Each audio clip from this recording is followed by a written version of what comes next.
तो अब हम यहाँ करने जा रहे हैं important dates rise of nationalism in Europe के। तो अगर आप ये पढ़ के गए, ये डेट्स पढ़ के गए, तो आपको चैप्टर में इसे डेट्स पढ़ने की ज़रूरत नहीं है, क्योंकि ये जो मेन डेट्स पूछे जाते हैं, मैंने क्लास 10 साल के पेपर पूरे निकाल के देखे हैं, उसमें ये सब डेट्स पूछे गए हैं।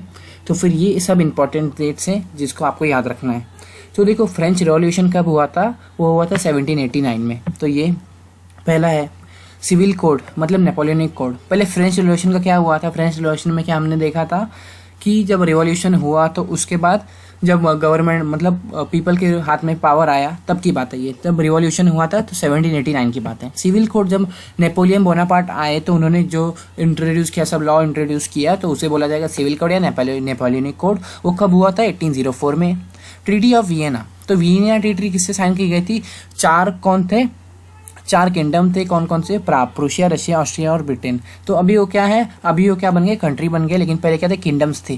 तो हम उसे क्या बोलेंगे? पहले किंगडम्स बोल सकते हैं, अब कंट्री बन गए, इसलिए हम उनको प्राप बुलाते हैं। Great economic depression. तो इकोनॉमिक डिप्रेशन कब आया था? 1830 में आया था। फिर ट्रीटी ऑफ कॉन्स्टेंटिनोपल। तो ये क्या हुआ था? ग्रीस को आज़ाद करने के लिए साइन किया गया था 1832 में। सोल्वरिन कस्टम यूनियन वो हुआ था 1834 में। फ्रैंकफर्ट पार्लियामेंट, जर्मनी को क्या किया था? आज़ादी का पहला स्टेप सीढ़ी दिया था। मतलब उन्होंने क्या किया था? पार्लियामेंट में मतलब क्या हुआ था?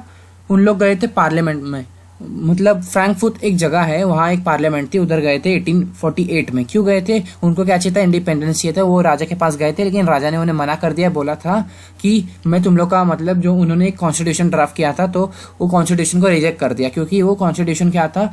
और जो राजा की पावर है उसको लिमिट करता है। डैनिश प्रूशियन वॉर ये कब साइन हुआ था? 1864 में। ऑस्ट्रो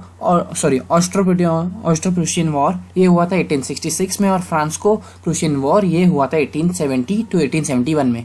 तो इस तीन को बोल सकते हैं हम, डैनिश, ऑस्ट्रो और फ्रांस्को, इन तीनों को बोल सकते हैं हम 7 ईयर वॉर। अगर आपको पूछा गया 7 ईयर वॉर्स का डेट बताओ, तो आप बता सकते हो डैनिश प्रूशियन वॉर हुआ था 1864, ऑस्ट्रो हुआ था 1866 और फ्रांस्को हुआ था 1870 to 1871। तो ये हुआ था वॉर्स। तो यही इंपॉर्टेंट डेट्स है। अगर आप ये पढ़ के गए तो उसके आगे आपको चैप्टर में से डेट्स पढ़ने की ज़रूरत नहीं है।